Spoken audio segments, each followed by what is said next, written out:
घनश्याम जी गुरुग्राम से। राधे राधे महाराज जी। महाराज जी, गोस्वामी तुलसीदास जी महाराज जी लिखते हैं कि बने तो रघुबर ते बने, बिगड़े तो भरपूर, तुलसी औरन ते बने, ता बनी पे दूर।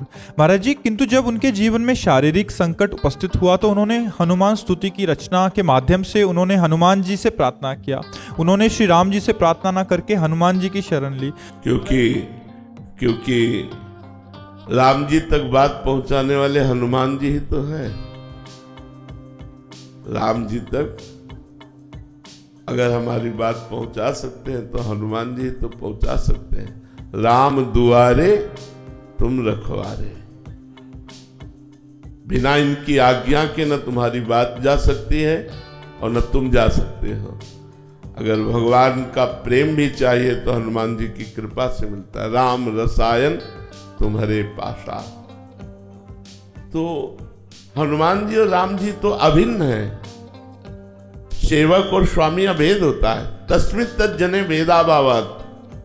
तो हनुमान जी की उपासना या हनुमान जी की आराधना या हनुमान जी से मांगना मतलब राम जी से मांगना है, उसमें कोई भेद नहीं है। किसका प्रश्न था? उसमें कोई भेद नहीं है।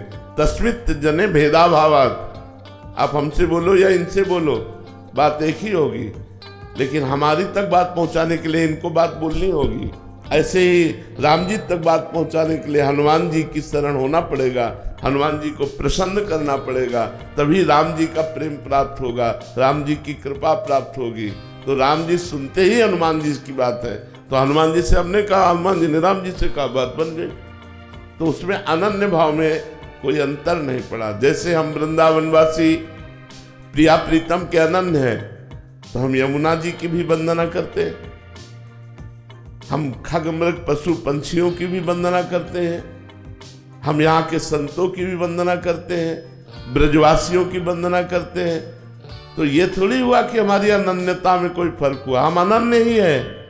हमारी श्री जी की बन के एक खगमृग पशु पंछी है, हमारी श्री जी की सखी यमुना जी है, हमारी श्री जी के घर के ब्रजवासी है, हमारी श्री जी के प्रेम में डूबे हुए रसिक जन है। तो श्री जी से संबंध रखने वाला श्री जी से अभिन्न माना जाता है। उसका आदर करना अपने इष्ट की अनन्यता में कोई अंतर नहीं है। समझ पाए आप? पूनम जी, राधे राधे महाराज जी। महाराज जी, आपके श्रीमुख से हम ये श्रवण करते हैं कि अपवित्र अवस्था में माला अथवा मंत्र अनुष्ठान नहीं करना चाहिए। तथापि व्यवहार में हम देखते हैं कि अनेक साधक निरंतर प्राय संपूर्ण दिवस माला जप करते रहते हैं। ऐसी स्थिति में वे पवित्रता के नियमों का पालन कैसे करते हैं?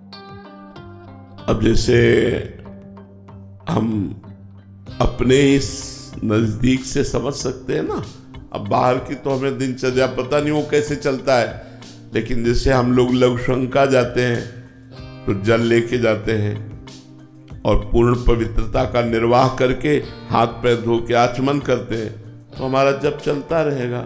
शौच गए तो राधा वल्लभ श्री हरिवंश नाम जपने लगे और उतने ही वस्त्र में गए जितने वस्त्र हम धोएंगे। शौच के बाद धोकर स्नान करके धुले हुए वस्त्र, पवित्र वस्त्र पहनेंगे, या फिर एक ही वस्त्र पर जाएंगे शौच और स्नान करके भी। हर समय हम लोग पवित्र रहते हैं, पवित्रता का निर्वाह करते हैं, तो हर समय माला जप करते रहते हैं, उसमें क्या परेशानी है? अब आप शौचालय गए और आपके वस्त्र पवित्र हैं तो आप नहीं जप सकते। आप खड़े खड़े लघु शंका कर रहे हैं, आपके पैरों में छिट्टियां पड़ रही हैं, आप मंत्र जप नहीं कर सकते। लेकिन जो साधक है, साधना में लगे, हर मिनट पवित्र रहते हैं। जब शौचालय जाते हैं तो मौन होकर भगवान का स्मरण करते हुए शौच क्रिया आदि करके, स्नान आदि से निवृत्त होकर आचमन करके फिर अपने माला में चल, तो उसमें कोई परेशानी नहीं हर समय माला चलाना। कोई शौच और लघुशंका में माला थोड़ी चलाता होगा, उस समय तो आंतरिक स्मरण चलता है। बाहर तो पवित्रता का निर्वाह है। हम पवित्र हैं, बस इतनी बात है। सामने वाला है वो हमें नहीं देखना है। आप समझ पा रहे?